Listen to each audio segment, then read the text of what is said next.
Morning everyone. Good morning sir. चलो आज हम लोग इलेक्ट्रोस्टैटिक्स का जेई और नीट का फर्स्ट लेक्चर देखते हैं। ठीक है, क्लास का लेवल सीबीएसई के तुलना में काफी हाई रहेगा, बट हम लोग बिल्कुल फंडामेंटल से स्टार्ट करके और ग्रेजुअली जो है लेवल जो है राइज करेंगे अपन लोग। ठीक है, बहुत मजेदार क्लास होगा, एकदम अच्छे से खुल के पढ़िए, इंटरेक्ट करके पढ़िए और सीखने के लिए पढ़िए। ठीक है ना, चलिए ओके। तो सबसे पहले हम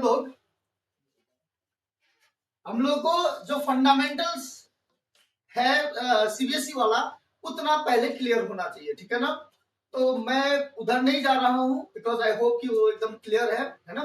काफी अच्छे से अपन लोगों ने सीबीएसई वाला चीज देखा था। अब यहाँ पे नंबर 1 से शुरू करते हैं अपन। ठीक है, एकदम बेसिक सा क्वेश्चन है।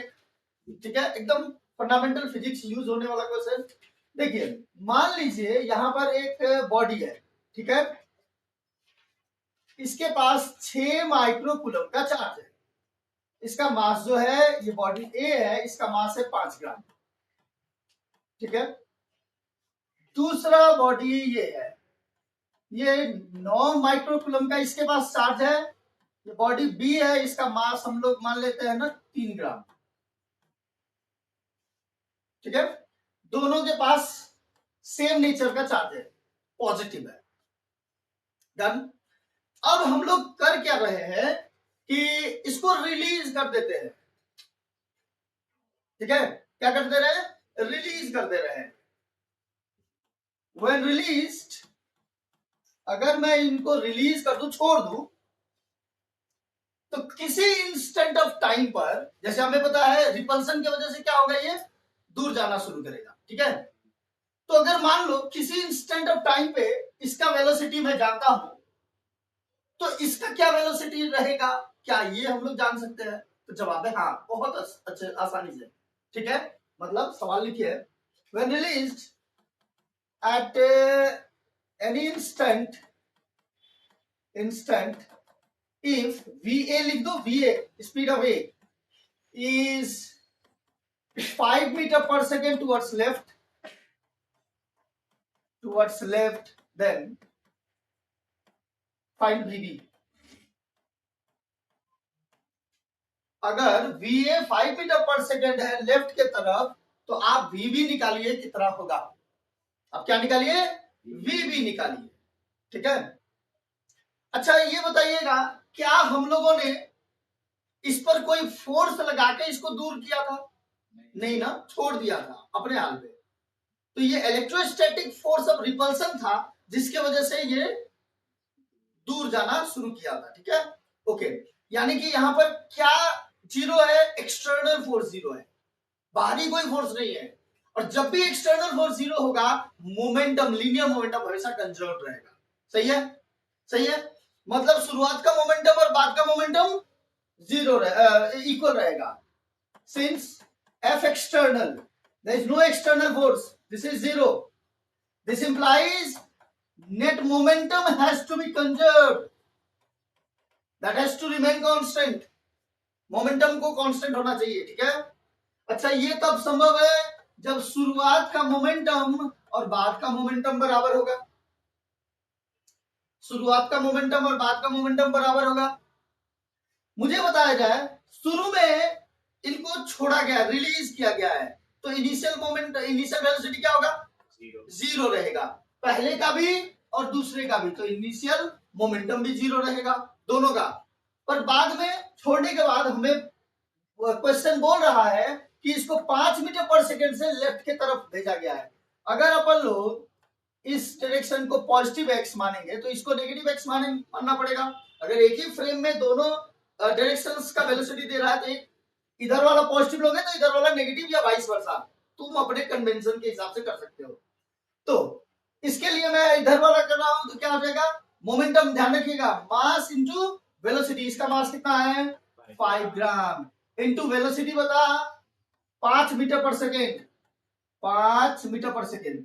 और इस साइड में है तो -5 दे दो तो कोई दिक्कत? अच्छा ये बताओ, मीटर पर सेकेंड है और ये ग्राम है, चेंज करना पड़ेगा कि नहीं पड़ेगा?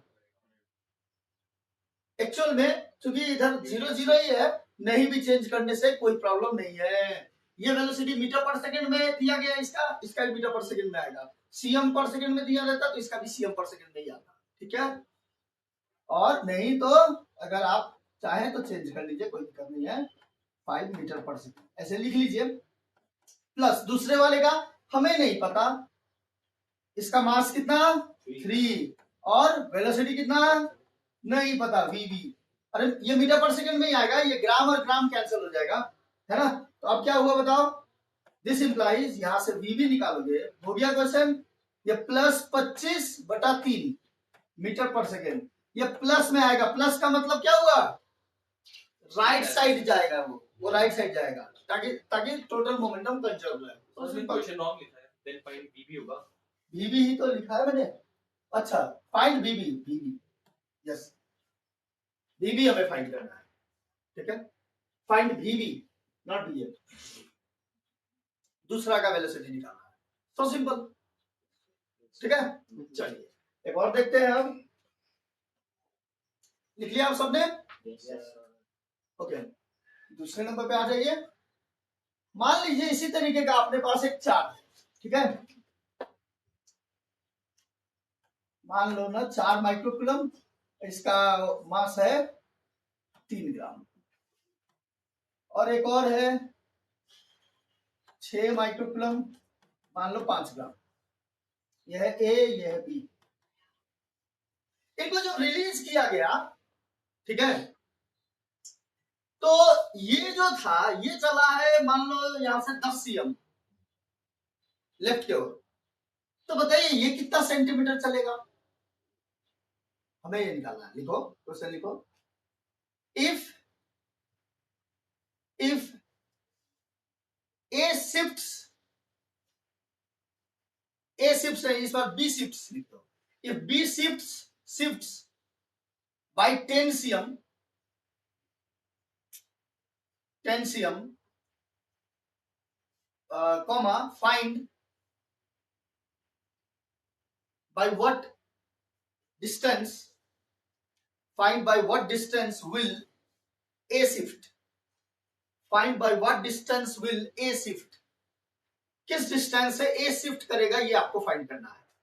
ठीक है, चल भाई बहुत बढ़िया। यहां देख, तो एक बात और फिर समझो, यहां पर एक्सटर्नल फोर्स क्या है बताओ, F एक्सटर्नल क्या है 0, मोमेंटम क्या होगा कंजर्व होगा। एक और चीज है जो नहीं बदलेगा, वो है सेंटर ऑफ मास का पोजीशन। क्योंकि बाहरी फोर्स नहीं है तो सेंटर ऑफ मास का पोजीशन जहां था वही रहेगा। ठीक है, तो यहां से यहां देख लीजिएगा एक बार, x coordinate of centre of mass क्या होता है भाई, m1 x1 plus m2 x2 by m1 plus m2। अगर मैं कह रहा हूं कि x1 में चेंज किया, x2 में चेंज किया, तो सेंटर ऑफ मास कैसे चेंज होगा, d of center of mass will be m1 times dx1 plus m2 times dx2 divided by m1 plus m2। ये समझ आ रहा है? Change in center of mass is m1 into change in the position of the first particle plus m2 into change in position of the second particle by m1 plus m2। सही है? तो ये formula अपन लोग को ध्यान रखना होगा। ठीक है, तो पहले लिखिए F external 0, momentum conserved and shift in the position of the center of mass will also be 0। Centre of मास नहीं चेंज होगा, सेंटर ऑफ मास भी नहीं चेंज होगा, नहीं शिफ्ट होगा। ठीक है, चलिए अब देखिए, तो therefore 0 will be equal to, ये फॉर्मूला लगा रहा हूं मैं, m1 बता 3 ग्राम, दूसरा बता dx1 शिफ्ट इन x1, ये तो नहीं पता हमें निकालना है, और प्लस बता m2 बताइए 5 ग्राम, और dx2 इसका शिफ्ट 10 स्वाभाविक है कि अगर दोनों के पास पॉजिटिव चार्ज है तो ये रिपेल करेगा, तो इस साइड जाएगा, इसीलिए प्लस 10 होगा। समझ में आ रहा है? और divided by m1 plus m2, 3 + 5, यहां से निकालिए dx1 कितना होगा, dx1 will be equal to shift in position of first particle -50/3 cm। Minus हमको बता रहा है कि यह पार्टिकल लेफ्ट के तरफ शिफ्ट हुआ है, बस यही बता रहा है।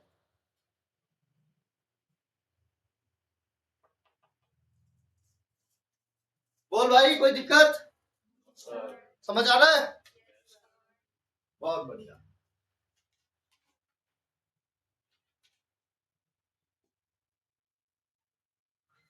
हो गया, चल आगे बढ़ते हैं।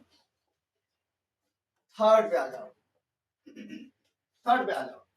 देखो तो ये मान लो कि ये ओरिजिन है, ठीक है, ध्यान देना ओरिजिन है, और यहां पर ना 1 कूलम का चार्ज रखा गया है।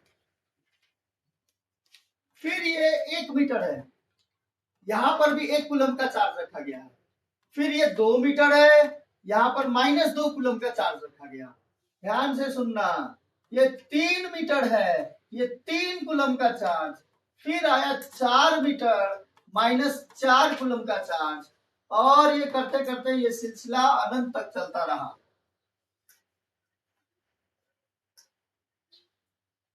ठीक है, अनंत तक चलता रहा। सवाल सुना जाए, सवाल क्या है? ठीक है, सवाल सुनिए। सवाल ये है, find F net on charge at O. आप नेट फोर्स निकालिए, जो चार्ज ओरिजिन पर है उस पर लगने वाला नेट फोर्स आप निकालिए। सवाल ये है, ठीक है। तो सिंपल सा बात है कि इसको क्या करना चाहिए, सर इस पर हमको नेट फोर्स निकालना है। तो यहां पर पेन रखते हैं अपन लोग, कौन कौन लगाएगा फोर्स? सर 1 मीटर वाला चार्ज, 2 मीटर पर जो चार्ज है, 3 मीटर, सब लगाएंगे। ये वाला चार्ज क्या करेगा बताओ तो? रिपेल करेगा, फोर्स ड्यू टू 1। ये देखो, ये क्या करेगा? अट्रैक्ट करेगा, फोर्स ड्यू टू 2। ये क्या करेगा? फिर से रिपेल करेगा ब्रदर, और फिर से ये क्या करेगा? अट्रैक्ट करेगा, फिर से अट्रैक्ट करेगा, ये एंड सो ऑन। इसी तरीके से रिपेल और अट्रैक्ट ये सिलसिला चलता रहेगा। ठीक है, ओके। तो अब हमें नेट फोर्स अगर निकालना है तो अपन लोग क्या जानते हैं? F1 निकालेंगे, -F2 करेंगे, +F3 करेंगे, -F4 करेंगे, and so on and so on. कुछ तो बोल, समझ में आ रहा है? Yes, sir.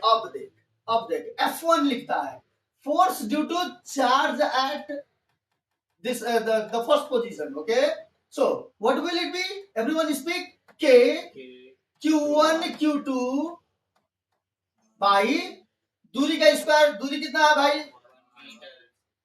सही है।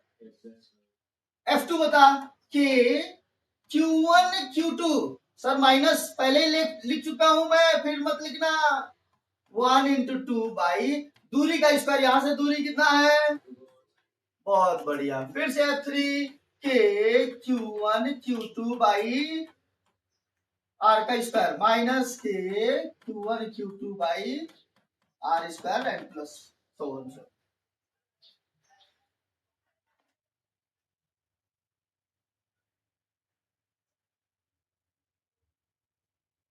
सही है। अब बता, ये कितना? K कॉमन, और क्या बच रहा है? 1 -1/2 +1/3 -1/4 plus dot dot dot. GP है क्या? ठीक से देख तो, जीपी है क्या? जीपी है? ये जीपी है भाई। 21 नजर से तुमको जीपी दिखाई दे रहा है। नेगेटिव टर्म एक तरफ, पॉजिटिव टर्म एक तरफ कर देंगे तो जीपी। तो जीपी हो जाएगा। हाँ, हो जाएगा। 2 का जीपी हो जाएगा, 1/2 1/2। तब भी जीपी नहीं होगा, एडिशन तब भी जीपी नहीं होगा। कैसे जीपी होगा?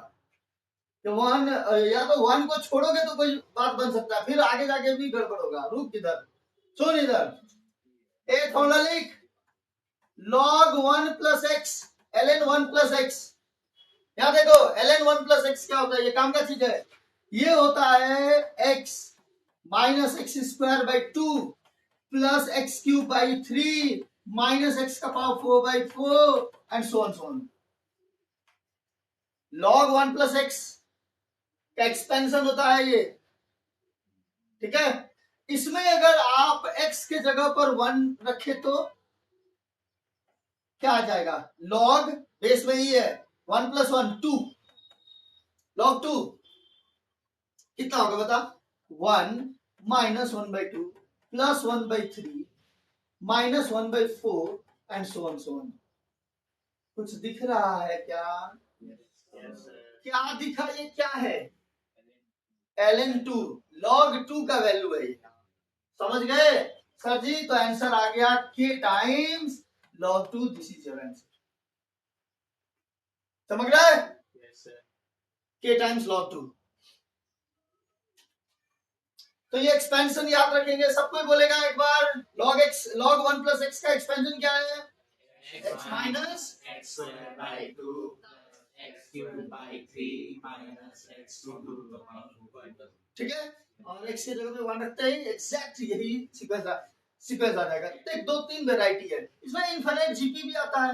इनफिनिट जीपी का जीपी अगर आता तो उसका फॉर्मूला होता है a बाई 1 माइनस r, ऐसा अपन लोग सीबीएसई वाले में किया। इनफिनिट जीपी आता तो first term by 1 minus common ratio कर देते, अदरवाइज ऐसा टर्म आएगा। ठीक है, समझ आ रहा है? बहुत बढ़िया, ठीक है। आगे बढ़ते हैं, आगे बढ़ते हैं, बड़े आगे Yes, हो गया sir. सबका? बहुत बढ़िया, बहुत एनर्जी से पढ़ रहे हो। 4 नंबर पे आ जाओ, डरना मत। एक बनाना है मेरे को,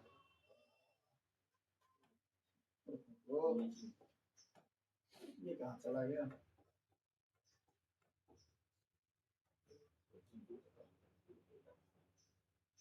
इसको मुझे नीचे लाना था, ये आ ही नहीं रहा।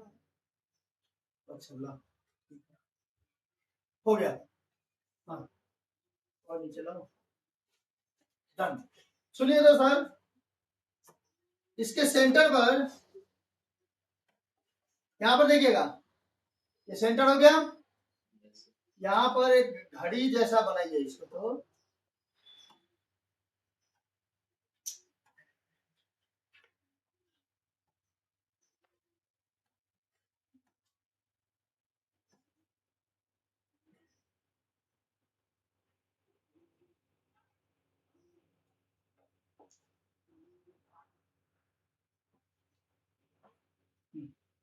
घड़ी जैसा बनाइए, घड़ी जैसा बनाइए।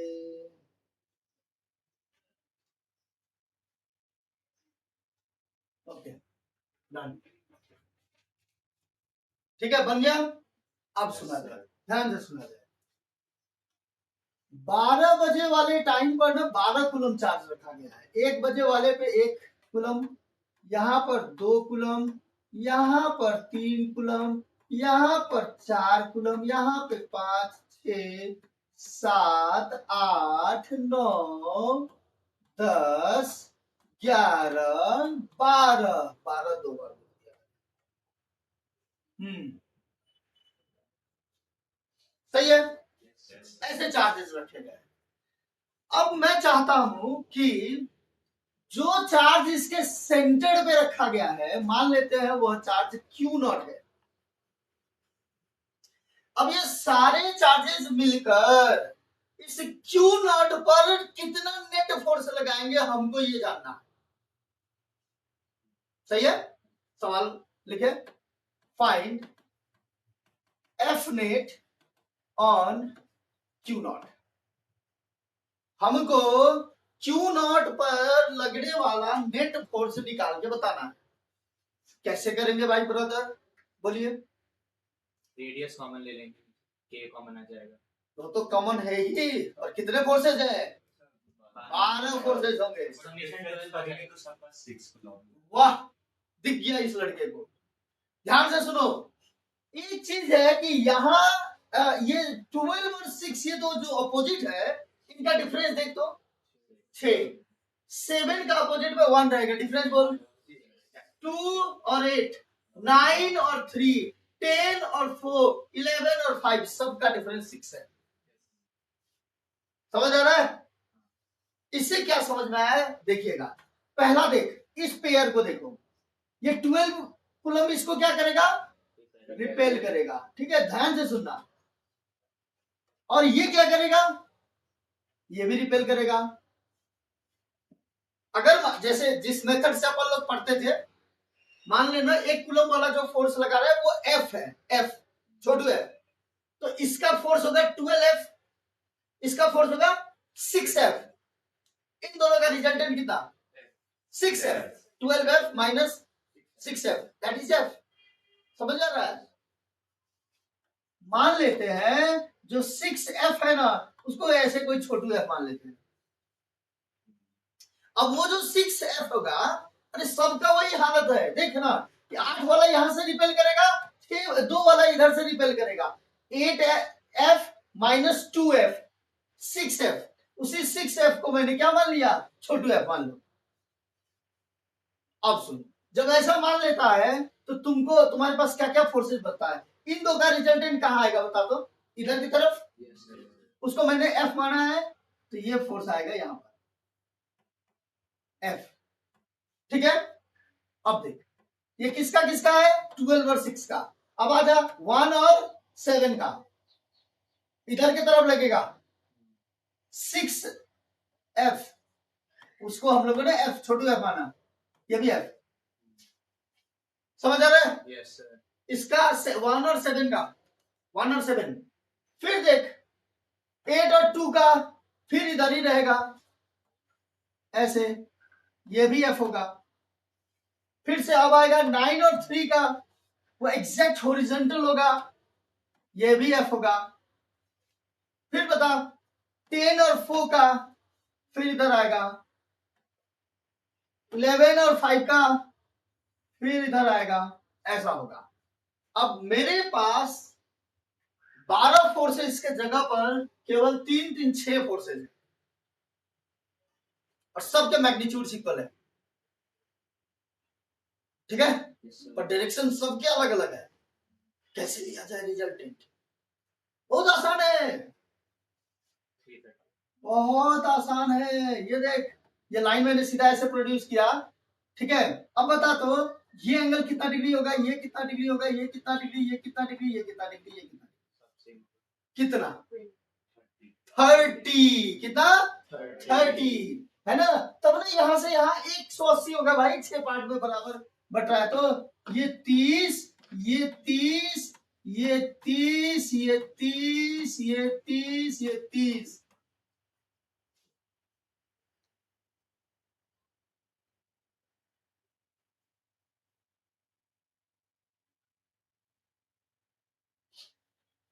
सही है।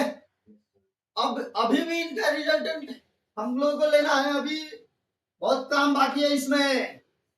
सर हम जानते हैं इसका 2 तरीका है। एक, हर एक वेक्टर को वेक्टोरिकली लिखो, हर एक फोर्स को वेक्टोरिकली लिखो and add it vectorically. There is another way. Why don't you resolve it into its 2 rectangular component? Like if I am saying for this, will there be F cosine 30 towards y-axis, and will there be, देख green से लिख रहा हूं, F sin 60, sorry, sin 30 towards x-axis। फिर से take 2, फिर से सुनो, मैंने बोला F का 2 कंपोनेंट, ये एंगल 30 डिग्री दिया गया है, तो इसका एक कंपोनेंट इधर क्या हुआ, F cos 30, तो इधर क्या हुआ भाई, F sin 30।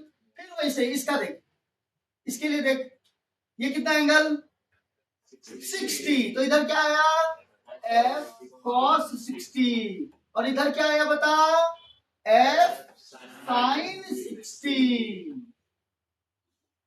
सही है। अब फिर से देख, ये वाला तो इधर ही है, कोई दिक्कत नहीं, F भाई। अब इसका कंपोनेंट बोल, इस साइड में, इसका इस साइड में 30 है, तो इधर क्या आ गया, F cos 30, और इधर आएगा F sin 30। ऐसा कर लेते हैं ना। कॉस वाले को इधर रख लेते हैं। पता है फायदा क्या होगा? इससे कैंसिल होता हुआ हमको निकल आएगा। रुक जा, इस एंगल को ले लो, इसको ले लो ना, ये 30, तो ये एफ है, ये भी एफ है, तो इसका कंपोनेंट बता इधर की तरफ, एफ cos 30, इसी के जितना हो गया क्या? ये कैंसिल हो जाएगा और इधर आ जाएगा एफ sin 30, हो गया। अब फिर से इसके लिए देख, ये एंगल कितना? 60, तो इधर आ जाएगा एक और एफ cos 60 और इधर फिर आएगा एक और एफ sin 60। वाह गजब, मजा आया सर।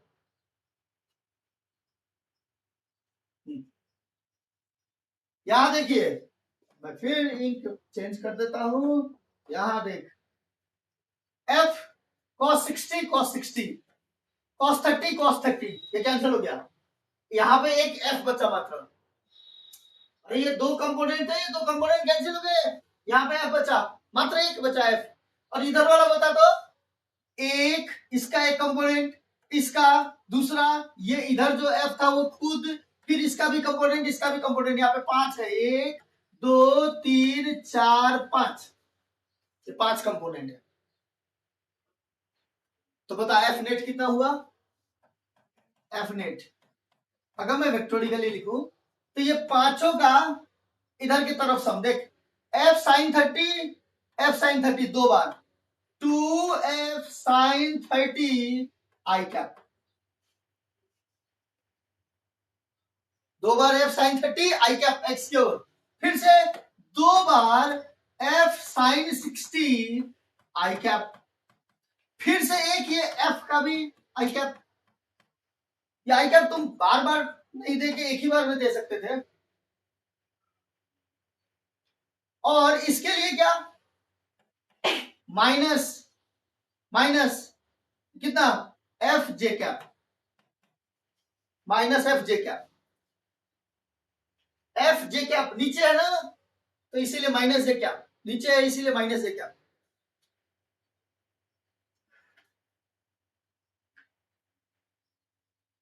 Done and dusted.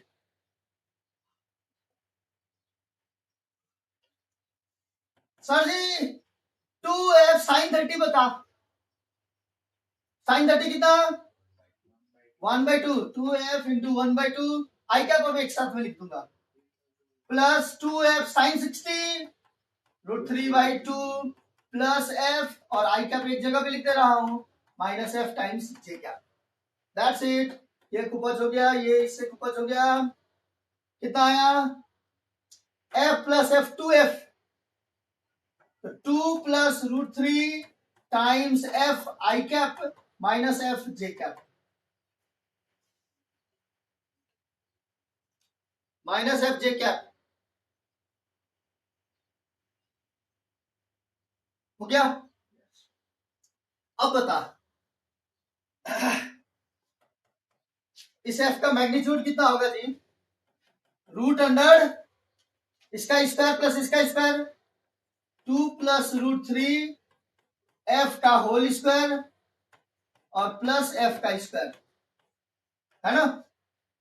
बस f बाहर आ जाएगा ब्रदर, f बाहर आ जाएगा, 2 प्लस √3 का होल स्क्वायर प्लस 1, और ये f आ जाएगा बाहर। ये f का वैल्यू कितना होगा? कोई भी एक चार्ज से, ये 1 कूलम वाले चार्ज से फोर्स हम लोग को बताना है, that has to be f, no? एक कूलम वाले से जो फोर्स रहेगा वो f, तभी तो नहीं, ये f 6f है, मतलब ये f जो है 6f है, तो यहाँ पे 6f, 6 टाइम्स f, और ये 2 प्लस √3 उसका होल स्क्वायर प्लस 1, 6f, ये f जो है अब एक कूलम के साथ है फोर्स, है ना? तो कितना आ जाएगा? 6 इंटू एक कूलम के साथ फोर्स।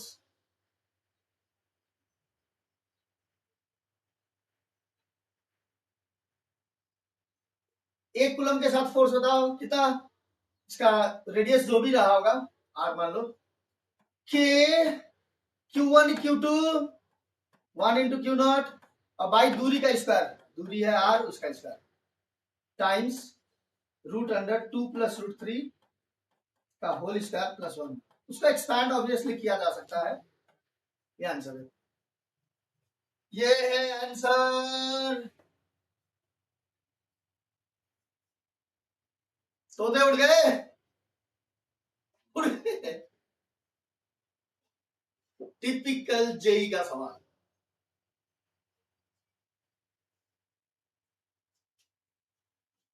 थोड़ा कठिन होता है पर मजा भी आता है ऐसे ही सवाल करने में, ठीक है। टिपिकल जेई का सवाल।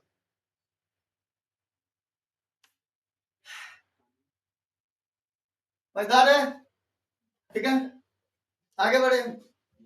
चलो भाई, एनर्जी डाउन नहीं होना चाहिए भाई। चलो नंबर बता, नंबर 5, 5 नंबर, नंबर 5, ठीक है।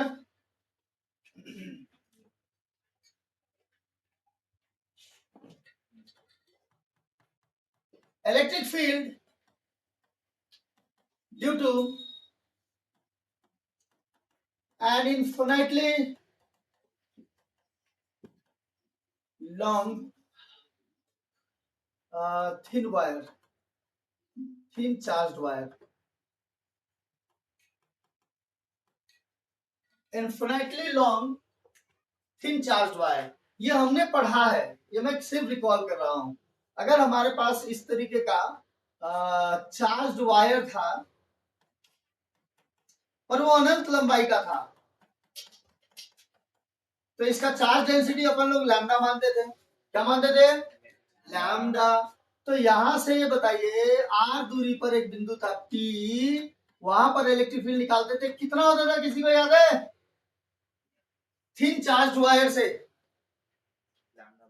लैम्डा बाई, नहीं लैम्डा बाई आर गलत, lambda by 2 pi epsilon naught R होता था, lambda by 2 pi epsilon naught R होता था।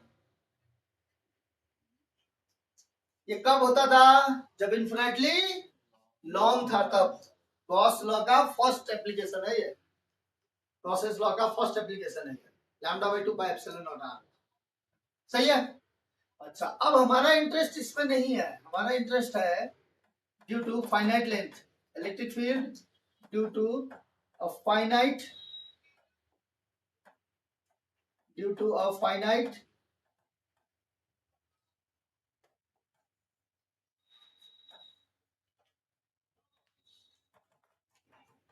फाइनाइट लेंथ चार्ज्ड वायर, ठीक है। फाइनाइट लेंथ वाला चार्ज्ड वायर के वजह से अपन लोग इलेक्ट्रिक फील्ड देखेंगे, ठीक है। ऑब्वियसली इसका डेरिवेशन भी है, पर ये डेरिवेशन एक स्टैंडर्ड फॉर्मूला है ना, तो आप उस फॉर्मूला को याद रखें और यूज करें डायरेक्टली, ठीक है। पर स्वाभाविक है कि सारे ऐसे कॉम्प्लेक्स केसेस याद नहीं किए जा सकते, तो निकालने आना पड़ा, पर ये स्टैंडर्ड है तो इसके लिए जरूरत नहीं है, हम नहीं करा रहे हैं, ठीक है। मान लेते हैं ये एक चार्ज्ड वायर है, यहाँ पे एरो नहीं होगा,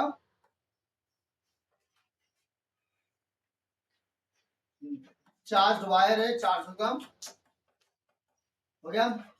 यहां से परपेंडिकुलर डिस्टेंस आर है, और ये P वो पॉइंट है जहां पर हम इस चार्ज्ड वायर की वजह से, जिसका चार्ज डेंसिटी लैम्डा है, क्योंकि चार्ज लेंथ पर डिस्ट्रीब्यूटेड है तो लीनियर चार्ज डेंसिटी आएगा। इस चार्ज यूनिफॉर्मली चार्ज वायर की वजह से हम P पॉइंट पे इलेक्ट्रिक फील्ड निकालना चाहते हैं, ठीक है। तो देखा जाए कि यहां से मान लीजिए इसका परपेंडिकुलर दूरी है छोटू आर, और इसको एंड पॉइंट्स से जोड़ा जाए, है ना, एंड पॉइंट्स से जोड़ा जाए, तो ये जो एंगल बन रहा है ये देखिएगा, ध्यान दीजिए, मैंने नीचे तरफ लिया एंटी क्लॉकवाइज डायरेक्शन में, यह एंगल मान लेते हैं θ1 है, और यहां से ये जो एंगल है ये θ2 है। ध्यान दीजिएगा, ये रिफरेंस लाइन है हमारा, ये क्या है? रिफरेंस लाइन है। उस लाइन से एक एंगल नीचे लिया गया है दूसरा एंगल ऊपर लिया गया है, ठीक है। अगर हम उल्टा लेंगे तो हमें साइन भी उल्टा लेना पड़ेगा एंगल का। मतलब ध्यान दीजिए, रिफरेंस θ1 लिख, रिफरेंस लाइन से नीचे, और θ2 बता रिफरेंस लाइन से ऊपर। वाह, बहुत बढ़िया, ठीक है सर, समझ में आ रहा है। θ1 रेफरेंस लाइन से नीचे हो गया, θ2 रेफरेंस लाइन से ऊपर हो गया। इनफिनाइटली लॉन्ग एक्चुअल में इस फाइनाइट लेंथ का पर्टिकुलर केस है, जब यहां से भी ये इंफिनिटी को अप्रोच करेगा और यहां से भी ये इंफिनिटी को अप्रोच करेगा, है ना, तो उस केस में वो इनफिनिटली लॉन्ग वाला केस आ जाएगा। समझ आ रहा है? ओके, ध्यान से सुनिए। यहां पर इलेक्ट्रिक फील्ड जो होता है ना, उसके होते हैं दो कंपोनेंट। कितने कंपोनेंट? दो कंपोनेंट। एक, अगर हम माने कि इधर x है और इधर y है, इधर y ऐसे, तो इसके वजह से जो इलेक्ट्रिक फील्ड होगा, ध्यान से सुनिएगा, इसके दो कंपोनेंट, अगर ये एग्जैक्टली बीच में है, सुन रहे हैं, एग्जैक्टली बीच में है, तो और ये दोनों ऊपर और नीचे बराबर है, तो इसका इलेक्ट्रिक फील्ड एक ही डायरेक्शन में होगा इधर। पर सोच तो, थोड़ा सा भी पॉइंट अगर ऊपर होता तो इधर पॉजिटिव चार्ज वाला इधर ज्यादा होता, राइट, तो ये रिपेल करता तो नेट फील्ड इधर की तरफ आता। मतलब जो भी फील्ड है उसके होंगे दो कंपोनेंट, एक एक्स के ओर, इसे अपन लोग कहेंगे ई पैरेलल, ई परपेंडिकुलर, एक होगा एक्स के ओर जिसे कहेंगे ई परपेंडिकुलर, मतलब जो इस सरफेस, इस लाइन चार्ट से परपेंडिकुलर है। दूसरा है ई पैरेलल, जो सरफेस के पैरेलल है। एक होगा जो सरफेस से परपेंडिकुलर है, ठीक है,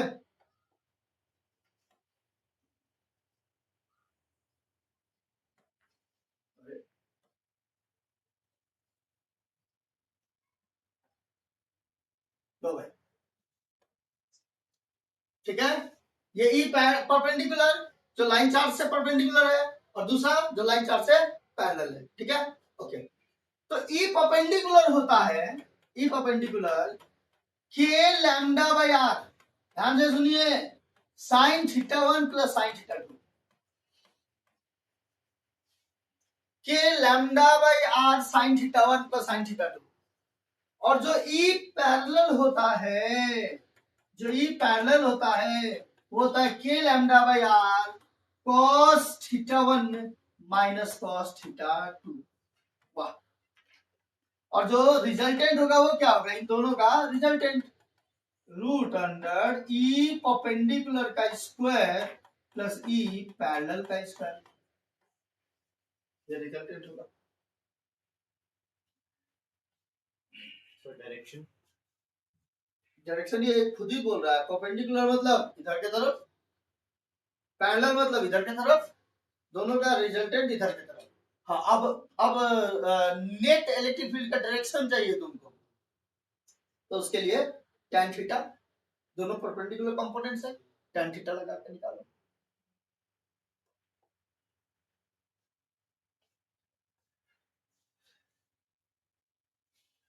बोलो भाई, सही है? yes sir ई पैरेलल और ई परपेंडिकुलर का फॉर्मूला बोलो। ई परपेंडिकुलर कितना? ये lambda by r sine θ1 plus sine θ2, काम का फॉर्मूला है, बहुत काम का फॉर्मूला है, ठीक है। और तो पैरेलल कंपोनेंट में cos θ1 माइनस cos θ2, परपेंडिकुलर में साइन, पैरेलल में कोसाइन। और θ1 बताओ तो रिफरेंस लाइन ये है, तो θ1 कहाँ है? उससे नीचे, और θ2 कहाँ है? उससे ऊपर, ठीक है, ठीक है, ये बात ध्यान रखना। ओके, लो अब देखो, इसी में हम लोग अगर बोला जाए, अगर इन्फिनिटली लॉन्ग है, एक नंबर एक for infinitely long, infinitely long, अगर बहुत बड़ा होता तो ये बता, ये जैसे मान ले यहां तक आता, तो ये तुम देख रहे हो θ1 बढ़ता कि घटता? और नीचे आता θ1 और बढ़ता, करते करते अगर ये अनंत को चला जाए तो θ1 कितना होते जाएगा? देखो तो, ऐसे बढ़ते बढ़ते बढ़ते बढ़ते जब ये इंफिनिटी को चला जाएगा तो θ1 कितना हो जाएगा? 90 हो जाएगा रेफरेंस लेवल से। समझ आ रहा है? 90 हो जाएगा। तो in that case infinity long वाले केस में थीटा भी 90 और थीटा 1 भी 90, थीटा 2 भी 90।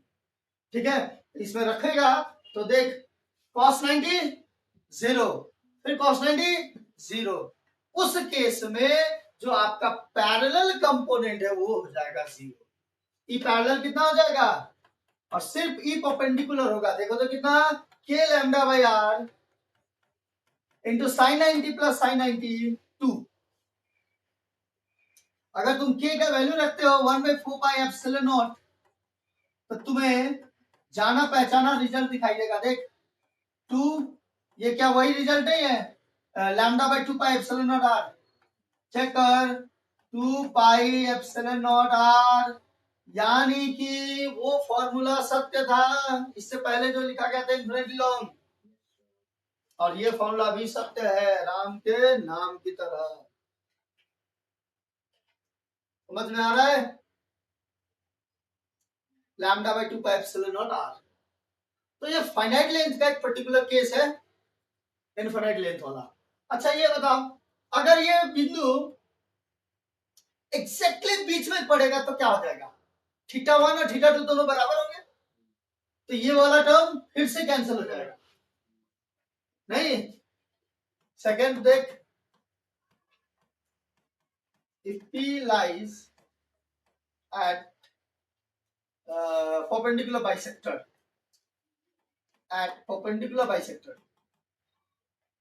अगर P परपेंडिकुलर बाइसेक्टर पर लाई करेगा तो थीटा 1 थीटा है तो थीटा 2 भी थीटा ही होगा। तो फिर से E परपेंडिकुलर कितना हो जाएगा? k lambda by r 2 sine theta. ये लर्न नहीं करना है, और E पैरेलल 0 केस सीखना है कैसे होगा, कैसे केसेस अलग अलग होंगे। You have to learn the different cases, understand the different cases, don't try to learn it.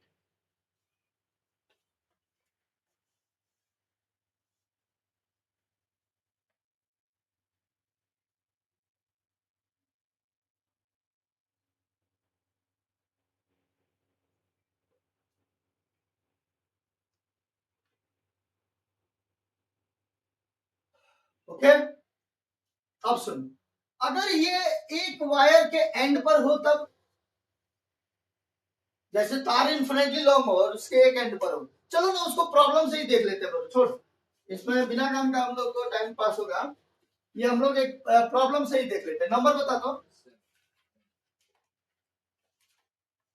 7 number problem से हम बताते हैं। चलो देखो, मान ले ऐसा है, ठीक है,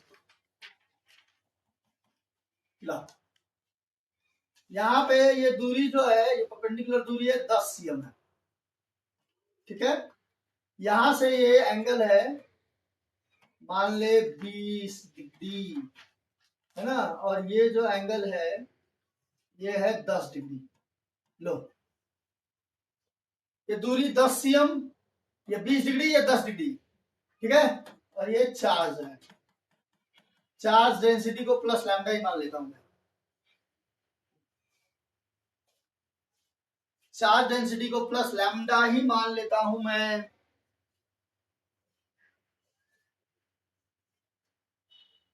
अब मेरे को यहां पर इलेक्ट्रिक फील्ड निकालना है, ठीक है। क्या होगा, चल देखते हैं।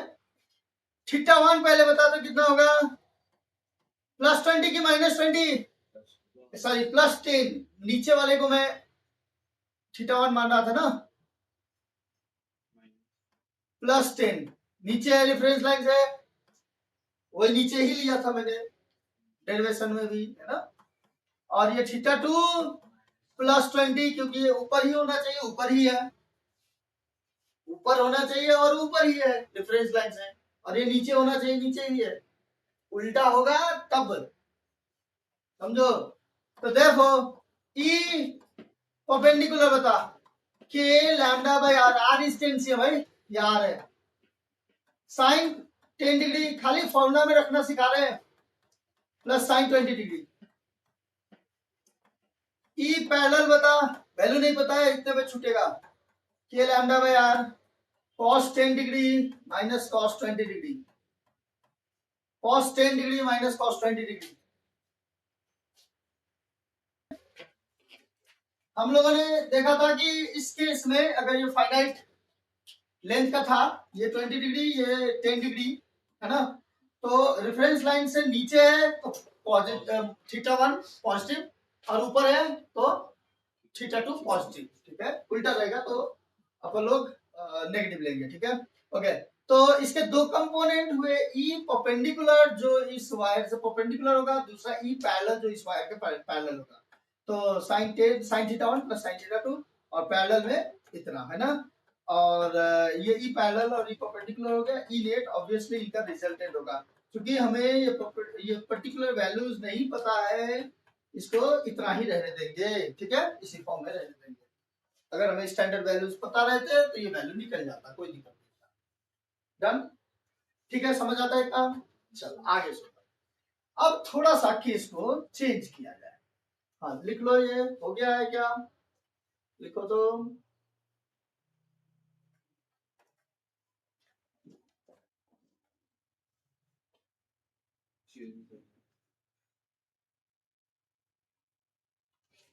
लिखिए, अब आगे सुनिए। मान लीजिए हमारे पास एक वायर है इस तरीके का, जो इधर से इनफिनिटली लॉन्ग है, ठीक है, और यहां से ये जो दूरी है वो डी है, ध्यान दीजिएगा, सच दैट ऐसे ये यहां से मानो ना, यहां से परपेंडिकुलर जो डिस्टेंस है, यहाँ पे वायर नहीं है, वायर यहीं पे खत्म हो रहा है, पर ये दूरी डी है, सर दैट ये वाला एंगल है मान लो 30 डिग्री, और ये परपेंडिकुलर दूरी है हॉरिजॉन्टल, हॉरिजॉन्टल के साथ ये वायर परपेंडिकुलर। अब इसमें चार्ज, अरे बार बार मैं करंट बना दे रहा हूं, यहाँ पे चार्ज है,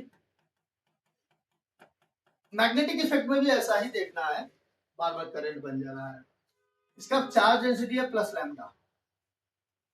तो अब बताइए यहाँ पर इलेक्ट्रिक फील्ड कितना होगा, E is equal to what, यहाँ पर इलेक्ट्रिक फील्ड इंटेंसिटी कितना होगा, सही है। चल अब देख, तो फिर से हमें चाहिए ई पैरेलल ई परपेंडिकुलर, उसके लिए चाहिए θ1 और θ2, और दूसरा एक और वो दूरी, इस वायर से इस पॉइंट तक का परपेंडिकुलर दूरी निकाला है भाई। परपेंडिकुलर दूरी कौन होगा, अगर ये वायर ऐसा है तो यहां से परपेंडिकुलर दूरी तो ये हुआ, कितना होगा ये आर बता तो। अगर ये डी है तो क्या ये उसका हॉरिजॉन्टल कंपोनेंट नहीं है, तो क्या ये डी cos 30 डिग्री नहीं होगा, बोलो। ये डिस्टेंस है, परपेंडिकुलर डिस्टेंस, डी cos 30, समझ में आ रहा है ये अगर डी है तो ये उसका हॉरिजॉन्टल कंपोनेंट है डी cos 30। ओके, अब बता, हमें पता है रेफरेंस लाइन हमारा ये होता है ये, अब इससे नीचे होगा तो पॉजिटिव θ1 है ना, तो अभी कितना होगा बता तो।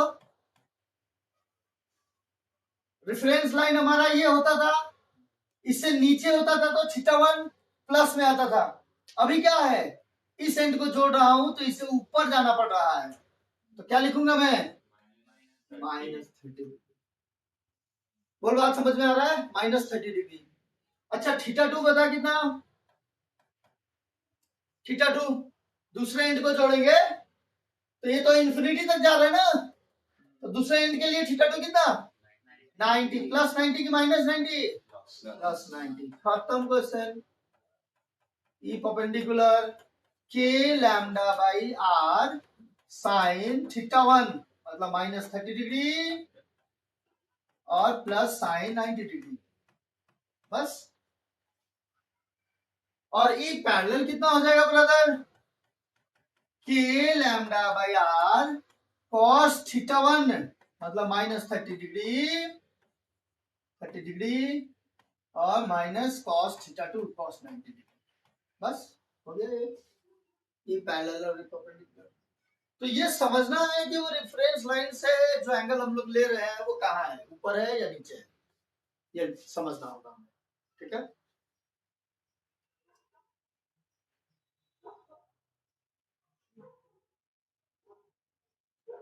हाँ जी, ठीक है,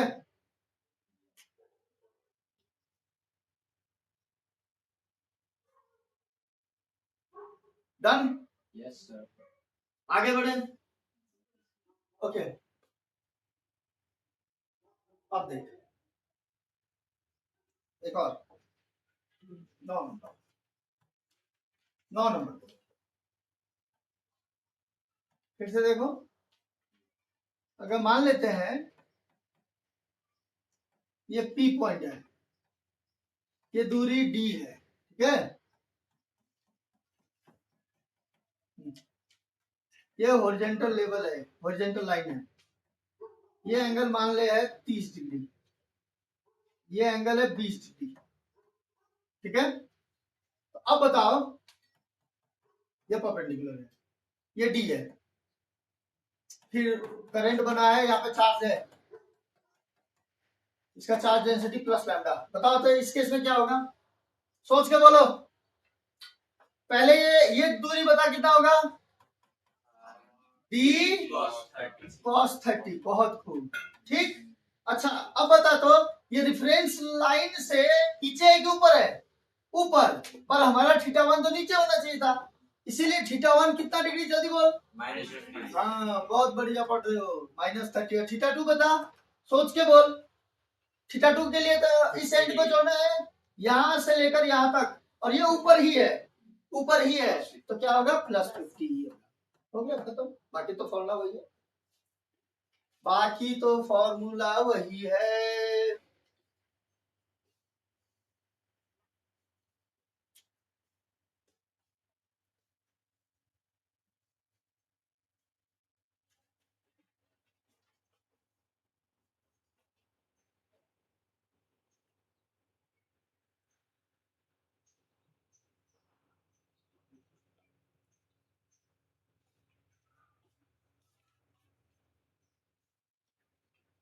सही है,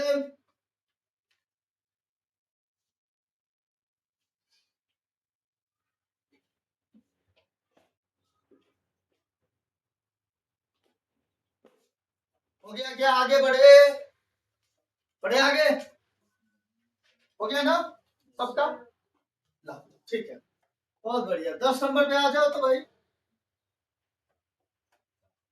ये नंबर 10 पे आ जाओ ना। तो ये फाइनाइट वायर की वजह से कहानी था, है ना, आसान था बहुत। अच्छा एक बार बताओ, electric field due to a charge ring क्या होता था, due to a charge ring, electric field due to a charge ring, due to a charge ring, ये हमने पढ़ा है, हमने सीबीएसई में ही आपको पढ़ाया है, due to a charge ring. ये काम का है इसलिए मैं इसको रिकॉल कर रहा हूं। ये मान लीजिए ये रिंग है,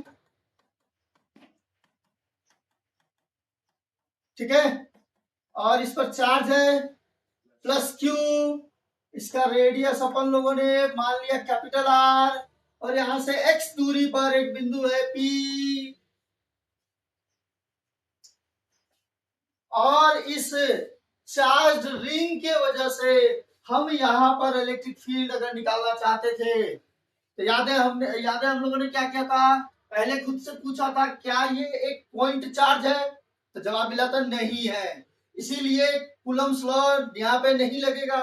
तो क्या करते थे हम लोग, छोटा छोटा इसको बहुत सारे अनंत infinitesimally small large number of small small elements, जिसका चार्ज dq है और इसका लेंथ dl है, ऐसा हमने बहुत सारा एलिमेंट माना था। इस एलिमेंट के वजह से हम लोगों ने यहां पर इलेक्ट्रिक फील्ड निकाला था, याद करो, याद है, याद आ रहा है, इसका इलेक्ट्रिक फील्ड इधर डी, छोटा सा एलिमेंट की वजह से इलेक्ट्रिक फील्ड डी,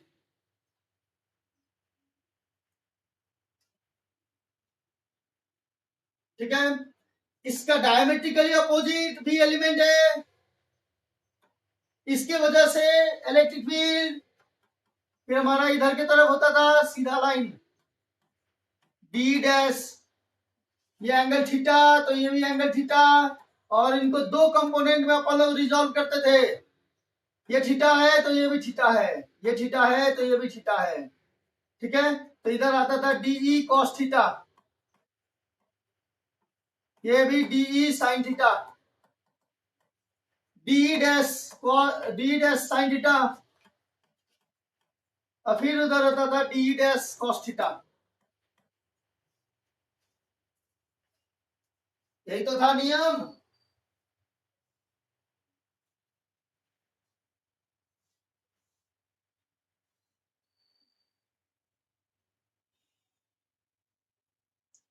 फिजिक्स पढ़ना आदत है, अगर मजबूरी नहीं है तो ये सारे स्टेप्स आपको ऑब्वियस लगेंगे, क्योंकि फिजिक्स में ये रोज यूज किया जाता है। और फिजिक्स अगर मजबूरी में पढ़ रहे हैं तो भाई साहब एक एक टॉपिक, एक एक लाइन फिजिक्स का टॉर्चर है। अगर आदत है तो कुछ नहीं है इसमें, हर बार फिजिक्स के विद्यार्थी ऐसे ही स्टेप सब यूज करते रहते हैं बार बार। ये देखिए, तो डायमेट्रिकली अपोजिट एलिमेंट की वजह से जो ये साइन कंपोनेंट्स है वो हर बारी कैंसिल हो जाएंगे, और ये वाला कंपोनेंट हर बारी ऐड हो जाएगा। तो इसमें यही तो एलिमेंट थोड़ी है, हर जगह पे पूरे रिंग पर ऐसे बहुत सारे एलिमेंट्स है।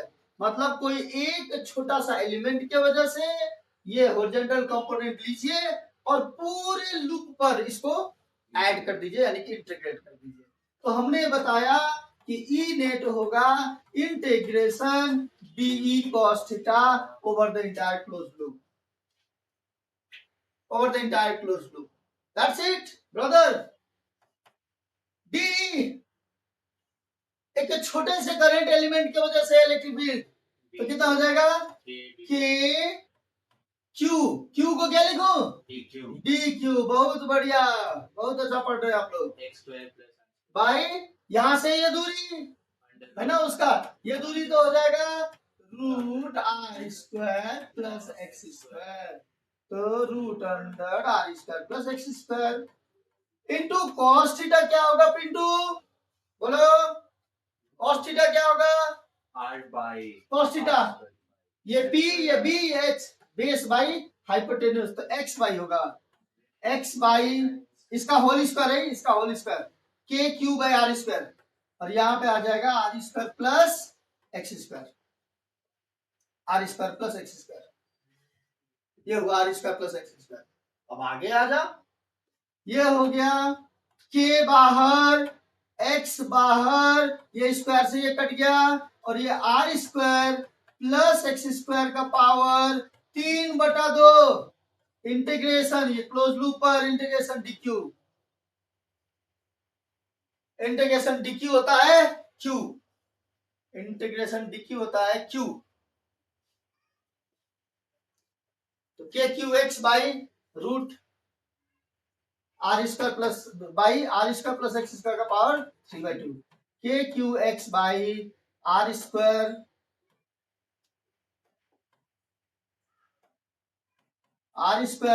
प्लस एक्स स्क्वायर का पावर 3/2, ये हुआ ई नेट, ई नेट।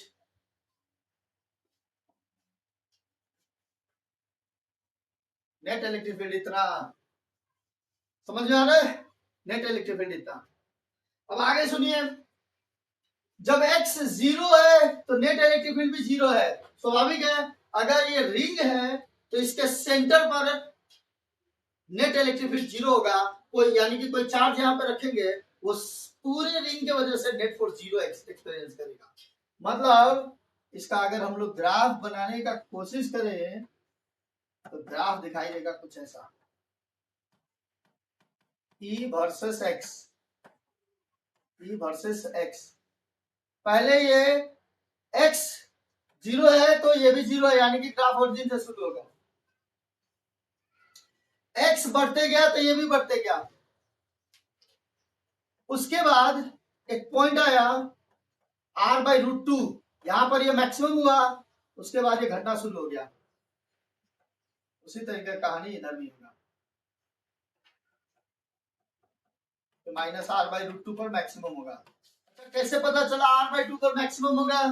तो ये पता चला एक्चुअल में डेरिवेटिव से। हमें पता है मैक्सिमम या मिनिमम के लिए फर्स्ट ऑर्डर डेरिवेटिव 0 होना चाहिए। इसका डेरिवेटिव जब लिया जाएगा तो एक ही पॉइंट होगा जहां पर ये 0 आएगा, वो होगा x = r/√2। ठीक है, तो नहीं करा रहा हूं मैं, इसको याद रख सकते हैं, ये डेरिवेटिव लेके देख सकते हैं। वो सेंट्रल लगाना पड़ेगा डेरिवेटिव लेके। या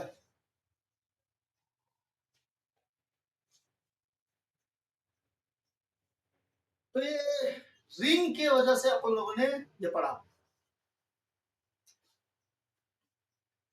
क्योंकि इसको अपन लोग यूज कर सकते हैं, या यूज करना पड़ेगा हम लोग को। कैसे, वो देखते हैं। देखिए तो हम कैसे यूज कर सकते हैं।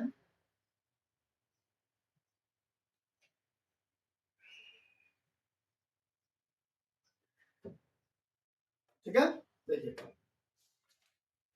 आगे बढ़े। हो गया सबका, कोई बाकी नहीं ना है, सबने लिख लिया। अब देखिए, electric field due to, number बताएंगे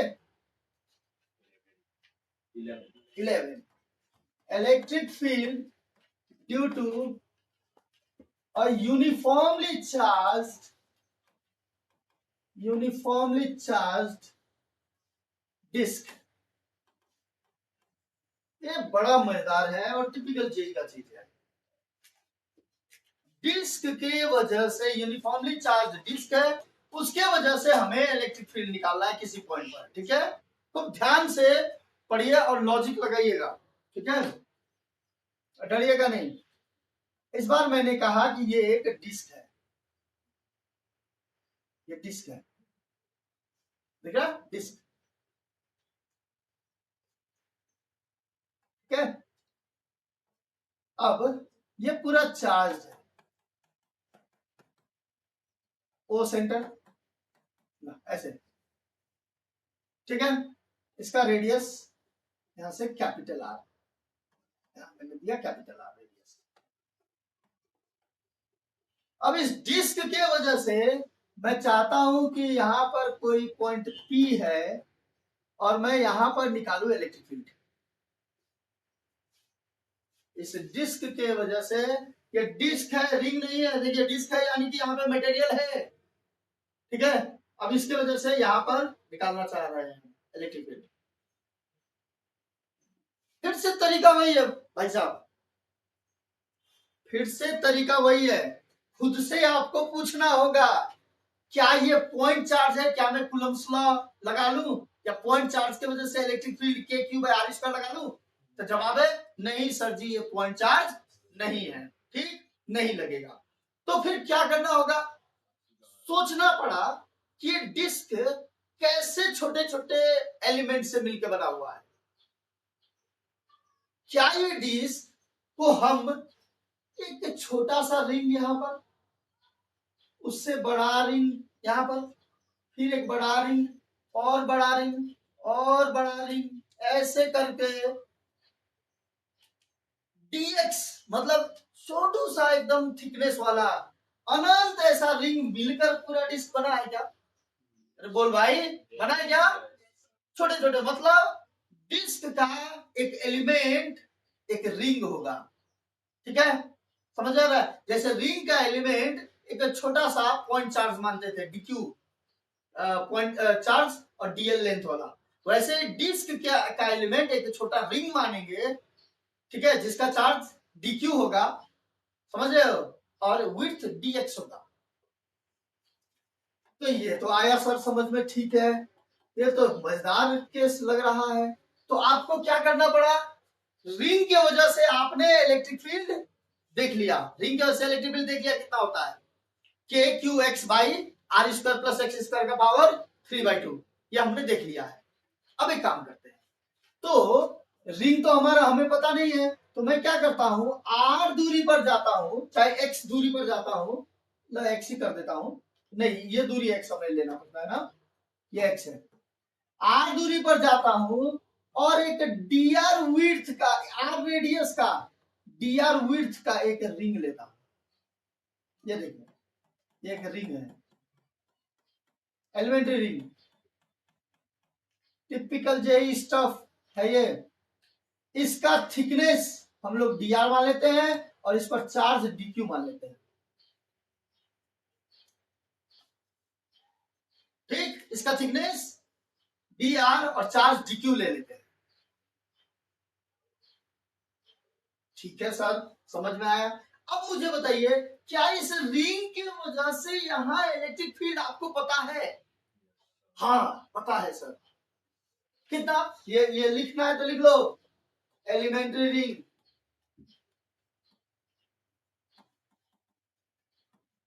एक छोटा सा पतला सा रिंग का एलिमेंट लिया गया, ठीक है, और ऐसे ऐसे ही रिंग मिलकर ये पूरा डिस्क बना है।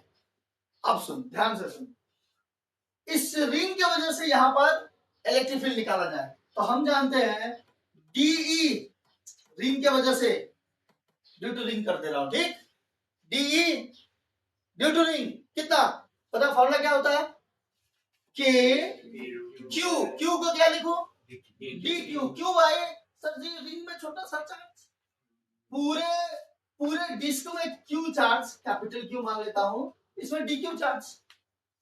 अच्छा, के q x, x was the distance from that ring, है ना, तो वो अभी भी एक्स ही है, k q x by r square, r was the radius of the ring, and what is the radius of this ring, elementary ring that I have considered, Chhotu r, Chhotu r square plus फिर से x square whole का power 3/2,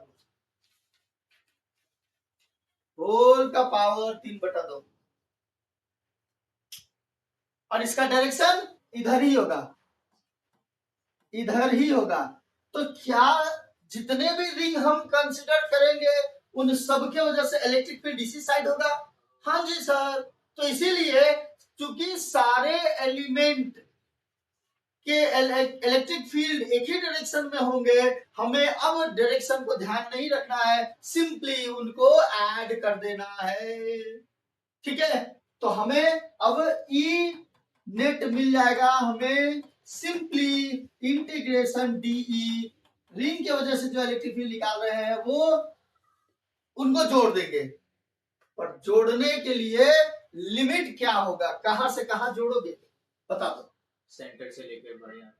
बहुत खूब। इन भाई साहब ने कहा sir हमारा वेरिएबल ये छोटू आर है, and the ring that I have considered could be right exactly at the center, means छोटू r could be 0, and the last ring that I could consider was the ring here, this ring. It means this R will vary from 0 to capital R. R will vary from 0 to capital R. मुझे नहीं लग रहा है कि तुमको समझ में आ रहा होगा कि मास्टर क्या पढ़ा रहा है आज। क्या आ रहा है? आ रहा है तो रिस्पॉन्ड करिए। बहुत खूब। अच्छा अब देख भाई, अब देख, अब सर क्या क्या बाहर निकल जाएगा, के निकल जाएगा, ठीक है। अच्छा इस डीक्यू को क्या लिखा जाएगा? डीक्यू नहीं, डीक्यू को क्या लिखा जाएगा?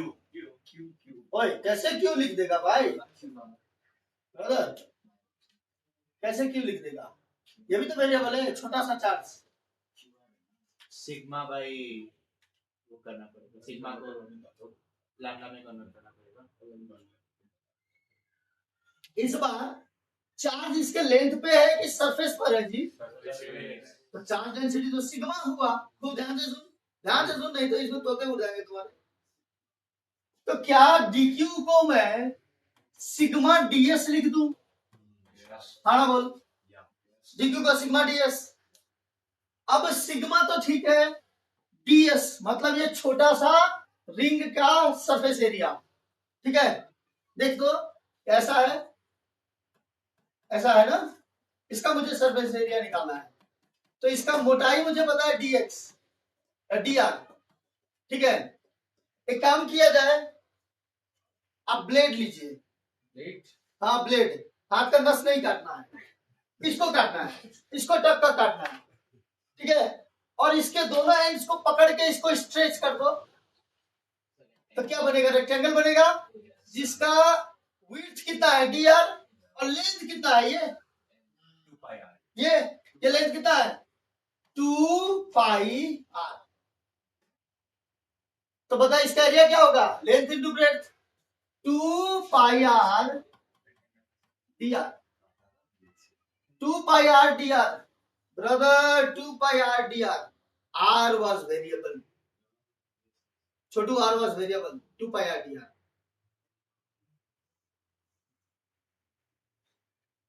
मान ले कि मैंने जो तुमको कहानी सुनाया बिल्कुल समझ में नहीं आया, तो भी मैं एक तरीका तुमको बताता हूँ। इसका सरफेस एरिया बताओ तो। अच्छा ये एक रिंग है ना, इसका surface area pi r square, derivative ले तो ds is equal to 2 pi r और dr। अरे ds by dr is 2 pi r, वही dr इधर गया, मतलब सिंपली इसका डेरिवेटिव लिखो और इसका डेरिवेटिव लिखो, और यहाँ जो वेरिएबल है dr यहाँ पे लिखो, ठीक है ना? चाहिए 2 pi r dr, ds is 2 pi r dr, वही तो लिखे है 2 पाई r dr। चमक रहे? ठीक है। अब देख, जब ये बाहर आया कि इंटीग्रेशन dq, dq को पहले क्या लिखते हैं?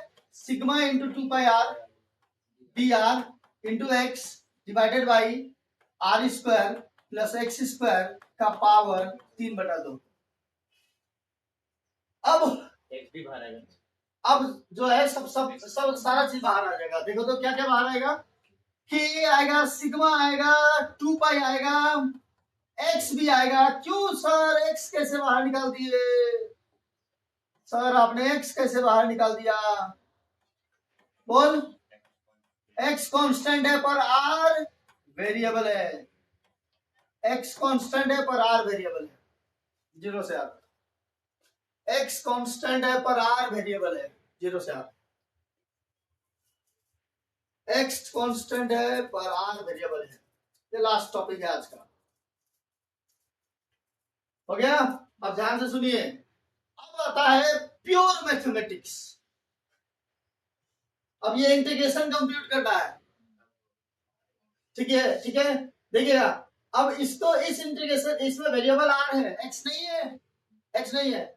अब देख तो ये इसका r स्क्वायर का डेरिवेटिव क्या आता है? 2r, मतलब उसमें r आता है।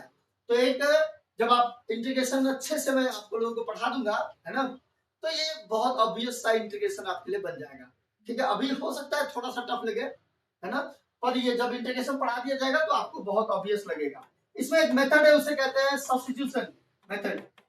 तो ये जो टर्म है, इसको ना तुम एक नया वेरिएबल पुट कर देते हो t, और चूंकि ये 3/2 है ना, तो इसको t स्क्वायर पुट कर दो, ज्यादा बेहतर होगा। अरे रूट में हो ना तो हमेशा t स्क्वायर पुट करो, ये क्यूब रूट दिख रहा है, t स्क्वायर रख दो।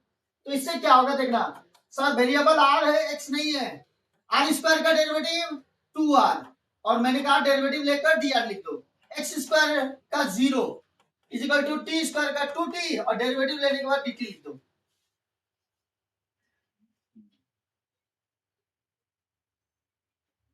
डेरिवेटिव लेने के बाद dt लिख दो। सर जी 2 और 2 खूब हो गया, r dr के जगह पर हम t dt लिख सकते हैं। r dr के जगह पर क्या लिख देंगे? t dt। r dr के जगह पर लिख देंगे t dt, ठीक है? अब सुन, आगे सुन। और ये जो लिमिट था वो था r के लिए, अब मेरा ये आ गया t में, तो इसको बदलना पड़ेगा। उसको कैसे बदलेंगे कि जिस समय में ये जो छोटू r का वैल्यू है वो 0 था, तब t कितना था भाई? r 0 है, t is x। This is called changing the limit. The limit was in terms of r, but I am writing out right now in terms of t. So I have to change in terms of t. When r is equal to bada R,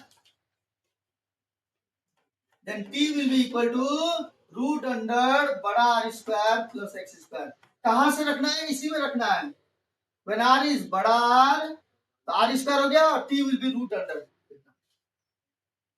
T will be root under. ये topic को खत्म करने के लिए कितना class लोगे आप? कौन सा टॉपिक? ये कुछ स्टैटिस्टिक्स। ये लंबा चलेगा सर मुझे वो बंद हो गया। सर मुझे वो हाँ। समझ में नहीं आ रहा क्या वो ये मैंने लिमिट बदला, जैसे इसको मैंने टी के टर्म से पुट कर दिया, ठीक है, टी के टर्म से पुट करा, तो अब मुझे ये dt यहाँ पे dt आना पड़ा टी के टर्म से, तो लिमिट भी तो टी का होना पड़ा, और अभी तो लिमिट r का है। तो जब मैंने बोला कि r का वैल्यू देखो 0 है, याद रखेंगे, तो x square is equal to t square, तो t is equal to x ये आया। और जब r को मैंने बड़ा R रखा तो t हो जाएगा बड़ा R स्क्वायर, ये देखो R square plus x square, t is equal to root under. चूंकि r का जो लिमिट्स है वो पॉजिटिव है, तो t का भी लिमिट्स पॉजिटिव रहेंगे, ठीक है। अच्छा, ये रखने के बाद ये क्वेश्चन अब बन चुका है सर, क्वेश्चन बन चुका है अब in it k sigma into 2 pi x, ये कहां से कहा, x से r square plus x square, ठीक है।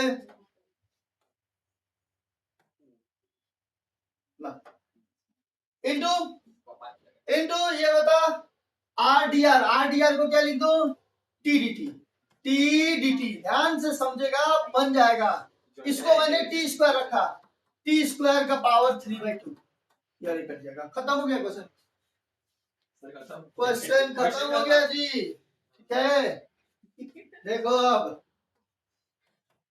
k into sigma into 2 pi x, और ये इंटीग्रेशन x से root r square plus x square 1/t cube, t/t cube, तो 1/t स्क्वायर आएगा, t/t क्यूब 1/t स्क्वायर आएगा, k sigma 2 pi x into 1/x square का minus 1/x होता है। अब बस लिमिट रखना है और आ गया आंसर। कितना इजी है। टिपिकल जेईई स्टफ है ये, टिपिकल जेईई स्टफ, कितना साल लगा सर? Typical JEE stuff. मेरे को कितना साल लगा मेरे को तो ये 5-7 मिनट जो अभी लग रहा है वही लगा। चलो भाई, अब value k sigma into 2 pi r 2 pi x, ठीक है। अब अपर लिमिट, पहले अपर फिर माइनस लोअर, अपर रखेंगे तो कितना हो जाएगा, माइनस 1/रूट r square plus x square, minus minus plus 1/x हो गया। अब ये माइनस x से मल्टीप्लाई कर दो, 2k sigma pi, 2k sigma pi x से मल्टीप्लाई करेंगे तो ये 1x/x 1 होगा, और माइनस x/रूट under r square plus x square, यही आपका फाइनल आंसर है सर। यही कौन, ये कैसे याद करना कठिन नहीं, और ऐसा कितना करना है उससे तो ज्यादा इजी तो वही है ना सर। वो कर लो यार, टी क्यूब नहीं था, तो टी क्यूब तो था ही, t/d क्यूब है ना, तो ये t स्क्वायर हो गया यार।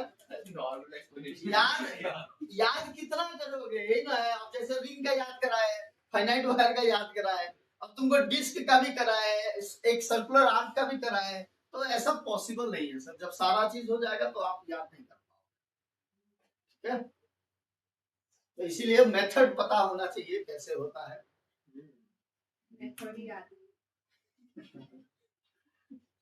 चलिए सर, अगर x को हम लोग वो एकदम कम ले तो फिर वो दूसरा फॉर्मूला आ जाएगा, क्या वाला, वो गॉस थ्योरम वाला, infinitely thin plate, thin sheet वाला। थिन शीट था वो, सिग्मा/2 पाई 2 एप्सिलॉन। अगर इसके साइज को बहुत बड़ा लेंगे तब, आर इंफिनिटी लेंगे तब, अगर x को हम लोग 0 मतलब एकदम कम ले लिया तो आर को इंफिनिटी लेंगे तब, आर इंफिनिटी मतलब शीट बहुत बड़ा, तो ये वाला टर्म नहीं रहेगा, ये रहेगा। आर को बहुत बड़ा लेंगे तब उसमें इनफिनिट शीट आ जाएगा, ठीक है। हाँ, वो k से आ जाएगा, k से 1/4 पाई एप्सिलॉन लिखेंगे ना, सिग्मा/2 एप्सिलॉन हो जाएगा, ठीक। चलिए ठीक है, आप लोग बहुत अच्छा पढ़े, धन्यवाद। Thank you.